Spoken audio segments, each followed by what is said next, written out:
place, so they have to do it. We're gathered together here with a couple that we love to witness their exchange of vows and their pledge to God above. We know them as our neighbors, and we know them as our friends, but to say we know just who they are is where our knowing ends. So we're going to tell you just a bit to help enlighten you, give you a glimpse of who they are, and also what they do. Very nice. And please, this goes on for a while, keep eating. A big event. In a city near Chicago, the 25th of May in 1978 was a very special day. The Kellys had been waiting for a second little son. He put in his appearance, joining Carrie, #1. Right in here. Well, the Kellys, being Irish, chose Rory as his name. Middle name, Cordero, after grandmama in Spain. Time had come for going home. They were wheeled out in a chair. Older brother Carrie was very much aware. Rory, a precious little bundle, held tight in Mama's lap, his little arms a-flapping, not ready for a nap. Carrie looked him over and asked most seriously, "Do you think you can care for 2 children, him and me?" The first words Carrie learned to say incorporated action. Up, up, up. You can care up, up, up. Down, down, Down, down, down. She beamed with satisfaction. Conversing with his mama always started with a question. You know what? Or you know why? Followed by his own suggestion. 1 year as school began, each child received a book. It was beginner's math, and Rory took a look. He scrutinized the final page and discovered nothing new. He closed the brand new book and said, "The numbers I can do." "I know how to do them all," he told his little buddy. "I'd waste my time to go through these. I don't need to study."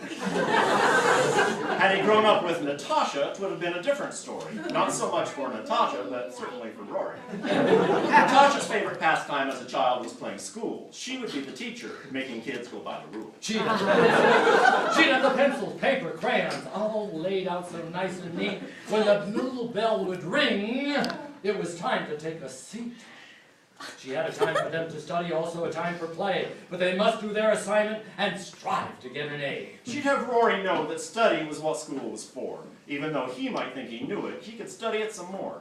Very meekly he would answer, "Yes, ma'am, but not today. I'll start tomorrow," and he'd be off to play. A few times while in middle school, instead of going to class, he went directly to the office to wait for time to pass. His grandmother, feeling sorry to see him idling away time, brought him yarn and sets of needles and taught him to crochet. He breezed on through the... I was waiting for a reaction to crochet.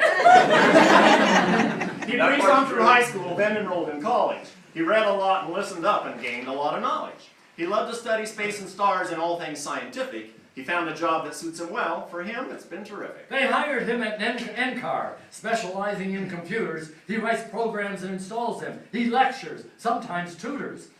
He updates his information, reading all that he can find. He absorbs it and he stores it in his scientific mind. He does lecturing at home and even overseas, presenting NCAR research in his workplace. He's at ease. That was poem #1. Parade. April 5th of 1979 was a very special day. A little blue-eyed girl was born to Ron and Aurelie, a real little princess, as sweet as she could be. With Danko as a last name, they pondered many names they'd seen. After much deliberation, they chose Natasha and Christine. Natasha, Christine, Danko. It sounded quite impressive. And if they need to use all 3, it could be most expressive. Natasha joined her busy family, children 5, a dog, 2 cats. All lived in a little rental, hardly room to hang their hats. Natasha loved to sit with parents reading. She could listen by the hour. The library storyteller also held her in his power. Except for fairy tales, they just weren't not reality. She preferred to hear a story she might touch or smell or see. There was one fairy, though, she didn't think so funny. When she lost a baby tooth, he was supposed to give her money. Twice he did not leave a thing, so she wrote him what she thought. "This time I'll forgive you, but next time I will not." She studied the piano from age 6 till nearly grown. The study load got heavier, the piano stood alone.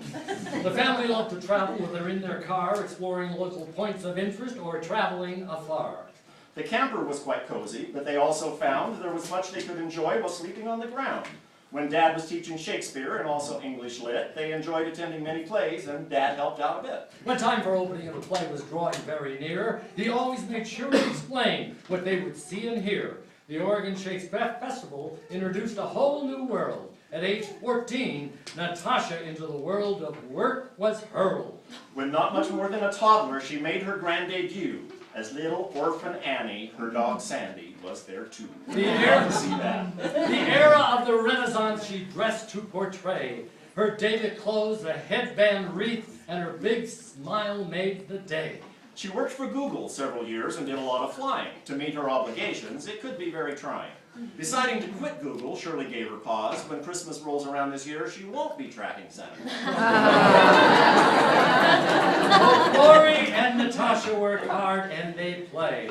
Their hobbies keep them busy. They don't just while away their time away.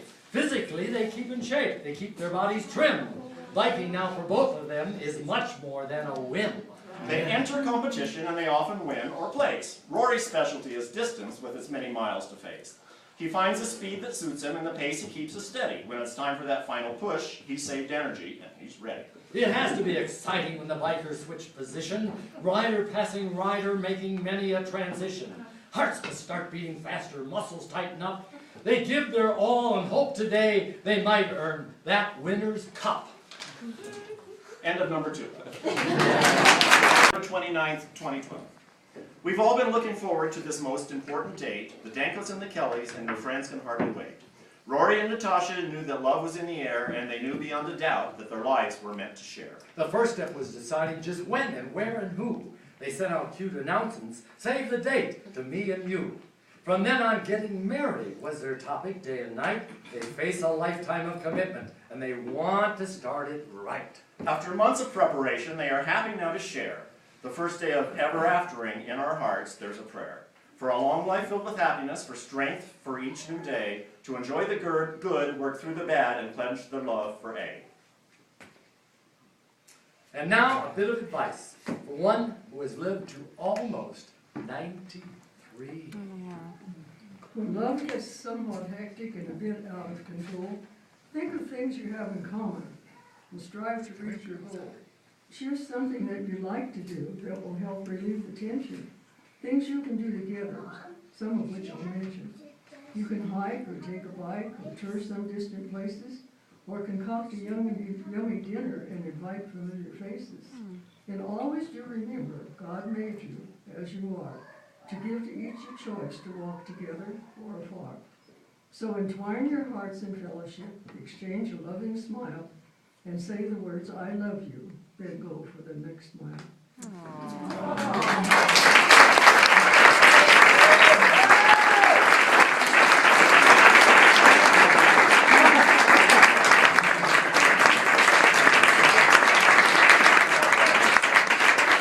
Lucille Reno.